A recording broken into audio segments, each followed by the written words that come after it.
Dividing fractions is very similar to what? Multiplying. The only difference is the first step. We have to add an extra step in here at the beginning. All right, so we actually can't divide fractions.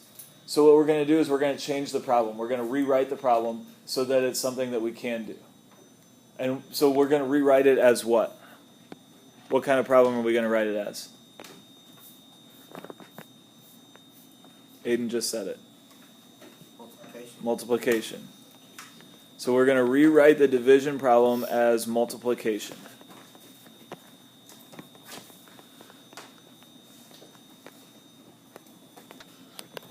When we rewrite it as multiplication, the first fraction is going to stay the same. What do we do with the second one? What are we going to do with the second fraction? What should I put in this blank here?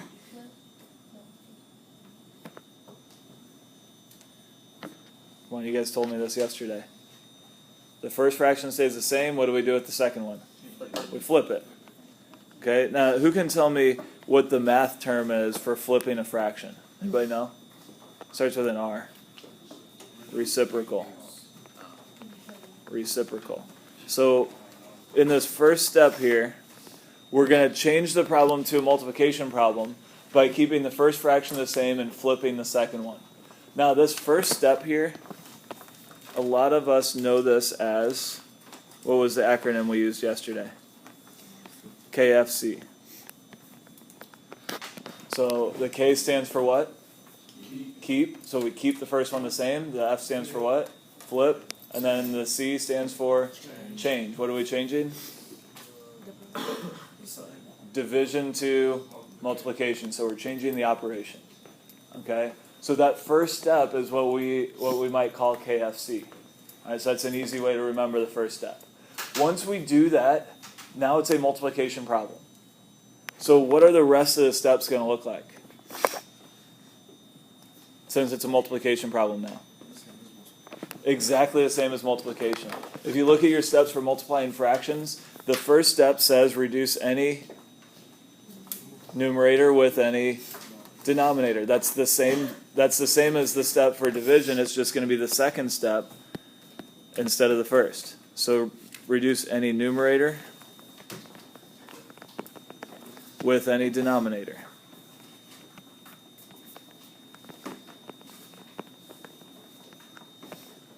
Then after you do that, what are we going to do?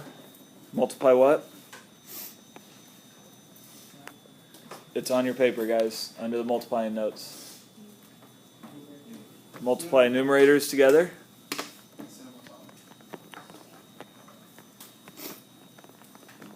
Then after we multiply the numerators, we're going to multiply the denominators.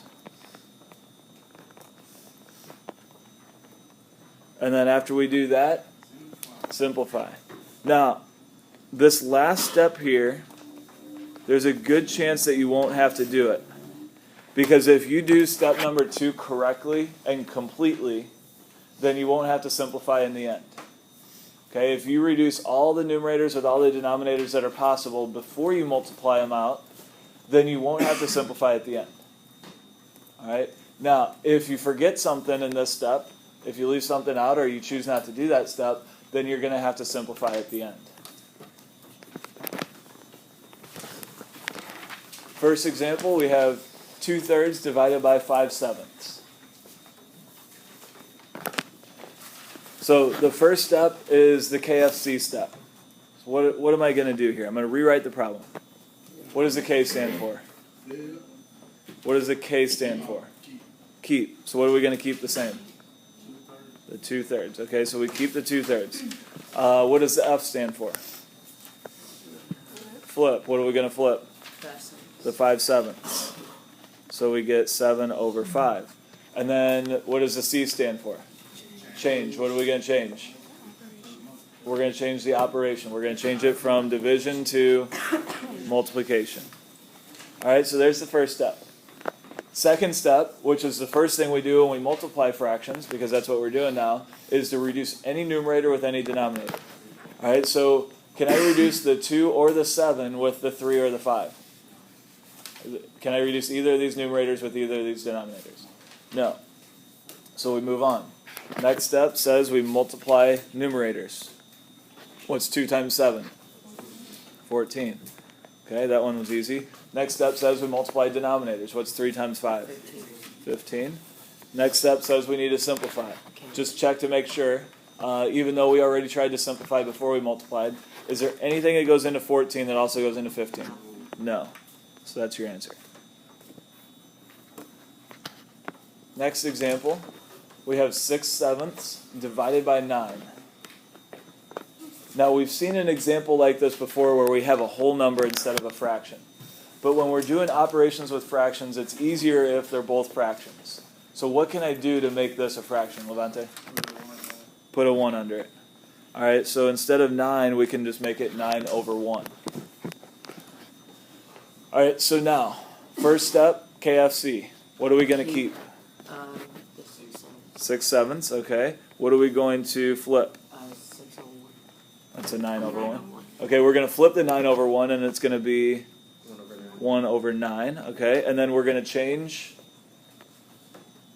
it into a multiplication Yeah. problem. Exactly. Change division to multiplication. Okay?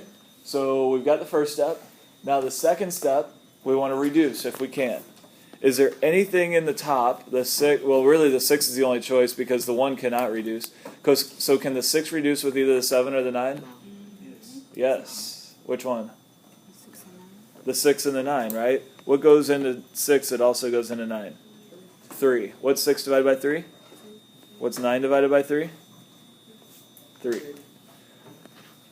Okay. Nothing else I can reduce now. So I'm moving on to step 3, which says multiply numerators. The numerators are the 2 and the 1. So what's 2 times 1? 2. And then I have to multiply denominators. That's step 4, which 7 times 3 is 21. And can I simplify that? Even if I have a 2 in both of them? No, that was a trick question. The only things that go into 2 are 2 and 1. The only things that go into 21 would be 1, 3, 7, and 21. And the only thing that's the same as the 1, but it doesn't make sense to reduce by 1, right? Because if we do that, then it's going to stay the same. Next one.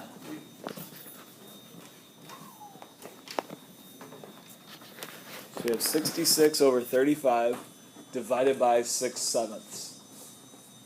You'll notice here that the 66 over 35, that's an improper fraction. Improper fractions are fine though. We're not worried about those. So, first step, KFC. What are we going to keep? 66 over 35, okay. What are we going to flip? 6 sevens. Okay, and that's going to be 7 over 6. What do we call it when we flip a fraction? What's that called? Reciprocal. The reciprocal. Okay, and what do we change? Division into multiplication. So we're going to change that operation. All right, now the next step, we reduce any numerator with any denominator. Do you guys see anything in the numerator that can reduce with something in the denominator? Jared? 7 and 35. 7 and 35. Okay, what goes into both of those? 5. Ooh. 7. 7, right? Okay, what's 7 divided by 7? 1. 1. And what's 35 divided by 7? 7. 5. Okay. Anything else? 66 and 6, okay. These double numbers here, like 66 or 99 or 22, those are kind of easy because those are all divisible by 11, right? So what goes into 66 that also goes into 6? 6. All right, so if we divide by 6, what's 66 divided by 6? 11. And what's 6 divided by 6? 1. Okay. Can I reduce the 1s? No. I mean, they're already reduced, right? How about the 11 with the 5? No. So now we multiply numerators. 11 times 1 is 11. 5 times 1 is 5. Can I reduce that? Can I simplify? So then we are done.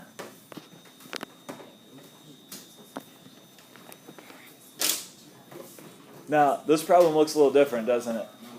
I want you to try to write it down exactly like it is, and then we'll talk about what it means. So who can tell me why this is the same type of problem we've been doing? So what we've been doing is dividing one fraction by another fraction. So why is this dividing a fraction by a fraction? Hold on. Because the line is between. This one right here? Yeah. Okay, so that fraction bar means what?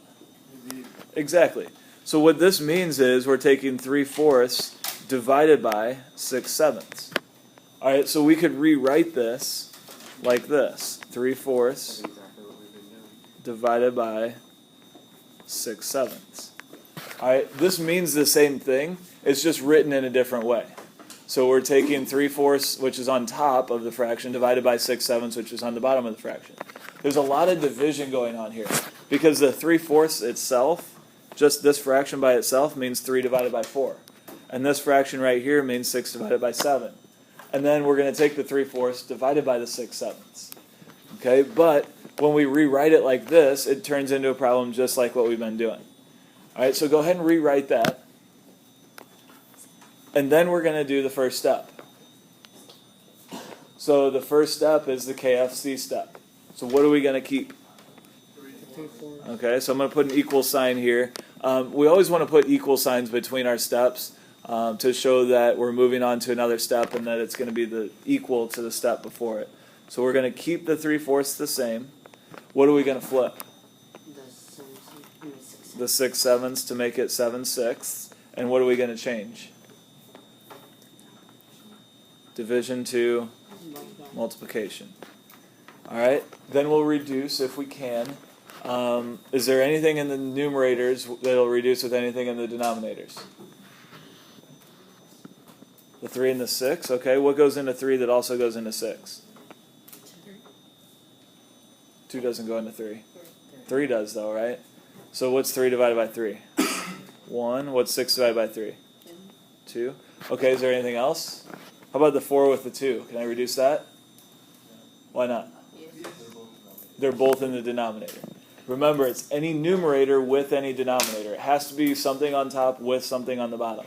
It cannot be something that's on the, or both somethings on the bottom. All right, so we're done reducing. So we'll multiply this out then. What is 1 times 7? And what is 4 times 2? Okay, and just check, make sure. Is there anything that goes into 7 that also goes into 8? Can I reduce that? No. So that is my final answer.